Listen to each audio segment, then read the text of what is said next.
দর্শক আসসালামু আলাইকুম। আমরা রয়েছি খুলনা নগরের খানজাহান আলী রিকশা স্টেশন পশ্চিম পাড়ে দারোগা লিস নামক স্থানে। আপনারা যে স্থানটা দেখতে পাচ্ছেন এই মাঝখানে ফাঁকা, এখান থেকে হাইওয়ে রোডের গাড়ি এক পাশ থেকে আর এক পাশে চলে যায়। এই চলে যাওয়াকে কেন্দ্র করে এখানে হয়ে যায় বড় ধরনের দুর্ঘটনা এবং অত্র এলাকার কতিপয় ব্যবসায়ীরা রাস্তার দুই ধারে ইট বালিরও ব্যবসা চালিয়ে যাচ্ছে দীর্ঘদিন ধরে। এমনই অবস্থায় এলাকাবাসীর অনেক দিনের দাবি হাইওয়ে রোডের মাঝখানে এই পথটা না রেখে যদি হাট থেকে কোনো পথ অন্য পন্থায় যদি পথ হতো তাহলে হয়তোবা এই এলাকায় এই অঞ্চলে এইখানে আর বড় ধরনের দুর্ঘটনা হতো না। গত কয়েক মাস আগে বিয়ের বরযাত্রীর একটা গাড়ি এখানে বিশাল আকারের দুর্ঘটনা হয়েছে, যেখানে লাশ টুকরো হয়ে গেছে। এমনই অবস্থা মাছের গাড়ি, পিকআপ, মিনিবাস যে কোনো সময় যখন তখন রাস্তা পার্কিং করতে গেলেই এখানে এ ধরনের দুর্ঘটনা লেগেই থাকে। আজ আমরা রয়েছি এখানে এই দৃশ্যটা দেখার জন্য।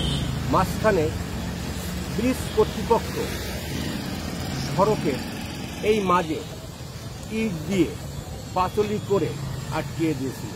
এমনই অবস্থায় আবারও তা যেমনটা তেমনই হয়ে রয়েছে। এখানে আমাদের আর কিছু বলার নাই।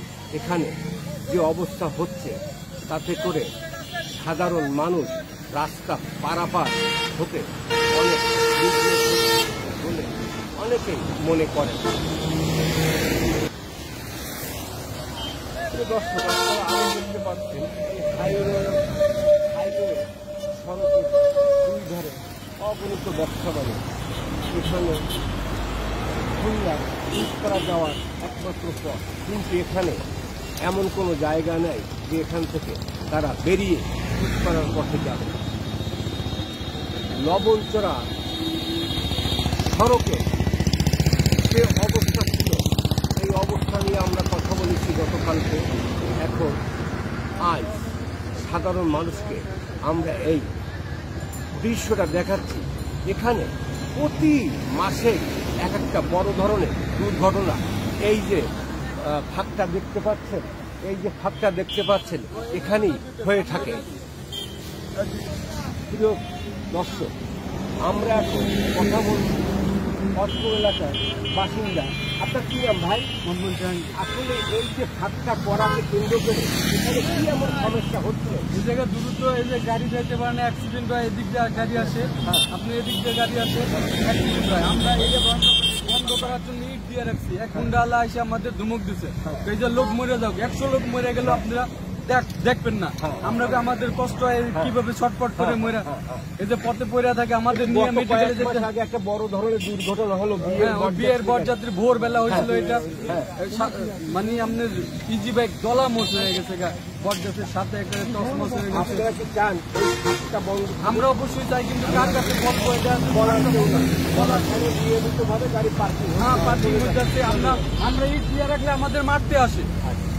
প্রিয় দর্শক, আপনারা তো শুনতে পারলেন এখানে কি অবস্থায় গাড়ি পার্কিং হচ্ছে। আচ্ছা মুরব্বী, আপনার সাথে কথা বলি। কথা বলবেন কি? কথাটা হলো এই কালকে যে অ্যাক্সিডেন্ট হয়েছে আমার রাহুল ভাই, তার মহিদুল এবং আব্দুল রশিদ গাড়ি ছিল, তার মোটরসাইকেল এবং সামনে দুটা গাড়ি ঢুকতেছিল। ওই তার রানিং হয়ে আসছে। আপনার কি নাম? সাহেব। আচ্ছা, আপনি কি চান এই ফাঁকটা বন্ধ হয়ে তাহলে হয়তো বা এখানে এই ধরনের দুর্ঘটনা হয়তো কম হবে? এখানে বন্ধ ভাই কি হয়েছে? এখানে ওভারব্রিজ দরকার। ওভারব্রিজ তো আসলে খুলনায় একটাই আছে মনে হয়, আর তো না। এখন এর লোক কাটে কোথায়? এখানে এটা বন্ধ করলে অন্য পন্থায় রাস্তার দরকার, যাতে টুটপাড়ার লোকরা টুটপাড়ার দিক যেতে পারে, সুন্দরভাবে রাস্তা পার্কিং এর ব্রিজে হাইওয়ে রোডে উঠতে পারে। এই কথা তো আপনি বলছেন। আপনাকে অনেক ধন্যবাদ।